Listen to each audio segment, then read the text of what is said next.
To you. Joining us on this broadcast is Sophia Fedyna, Ukrainian MP.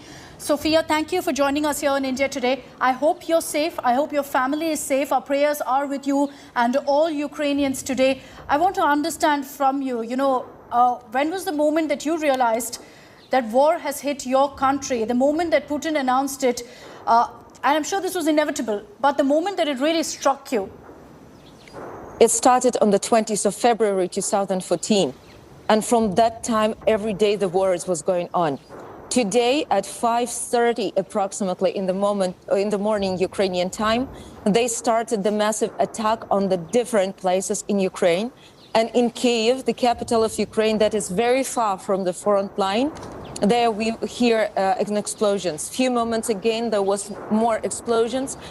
And also the air alarm, so people can go to some safe places to protect themselves. We know that the attack on the front line started massively, approximately at 3 a.m.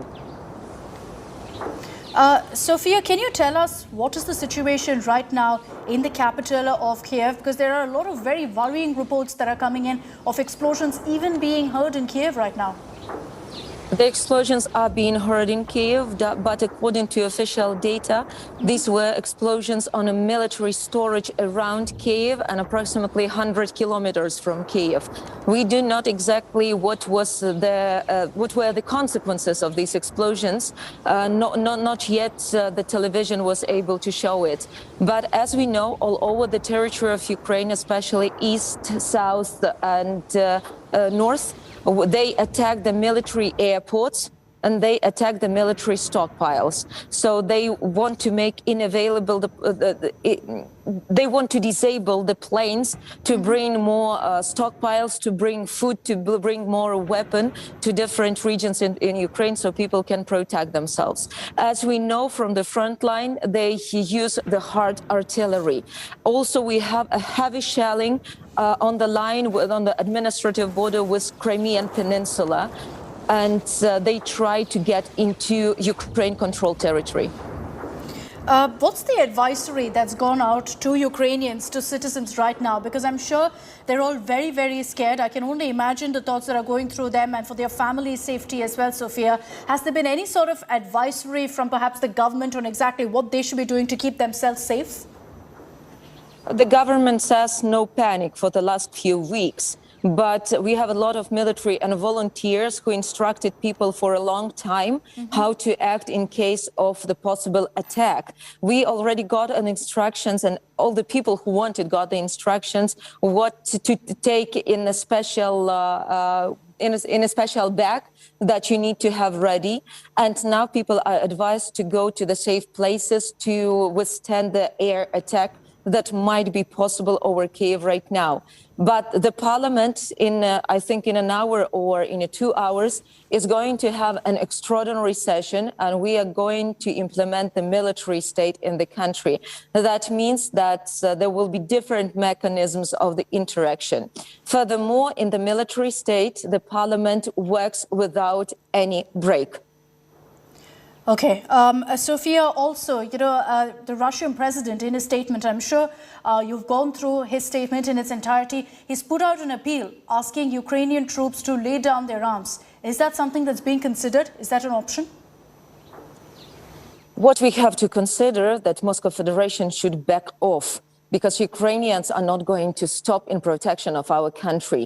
This terrorist, the Putin, the murderer and the killer, he is doing everything to pervert the information, and he is symbolically bombing all the informational mass media with information that Ukraine is an aggressor and Ukraine is invading. But now we see clearly Moscow troops, Moscow army, Moscow aircrafts now invaded to Ukraine. And I think there should be no discussion with the aggressor, but the union of all the democratic states to stop him. Did you have any sort of heads up, Sophia, as an MP, that this was going to happen today at 5 a.m., that there was going to be such an announcement? We expected it. Putin loves symbolical datas. Putin loves symbolical time. The Second World War for the Soviet Union started at 4 o'clock in the morning. So I think that he used that data to invade Ukraine. As Putin often names Ukraine to be fascist country, as we try, we fight for our right to be independent. And I think he symbolically started it approximately at 4 p.m., 3:30, just to show that he is fighting some illegal country. But the only illegal country in this context is the Moscow Federation. Sophia, you've been mentioning how this has been, festering for weeks now. Considering that, what are the emergency plans that have been laid out for the safety of Ukrainians, for you as a member of parliament? Any safe houses that have been set up?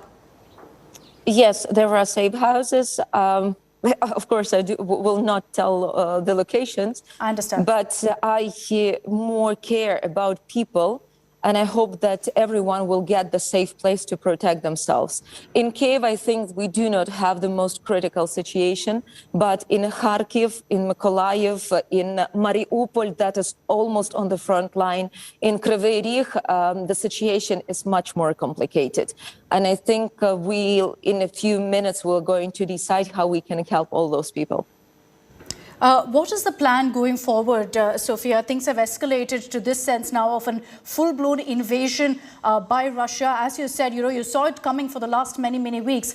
What's the plan to ensure minimum casualties among Ukrainians, among citizens? Get ready and have a weapon and to protect the country. We do understand that Putin is not going to stop on Ukraine. Any other democratic country, unfortunately, that might be Poland, Baltic countries, they are under the possible attack. So the first plan is weapon and experience that a lot of Ukrainian soldiers already have, a lot of Ukrainians have. And the many veterans, they are returning back to army right now in this minute. The second is to unite with our partners, to close the sky, to have the air defense system of NATO, and to get more possibilities to protect ourselves. I'm not sure if you've had a chance, Sophia, to also read the statement that's been put out by the White House. What's your appeal right now with how things stand from the United States, from the other countries, from the NATO?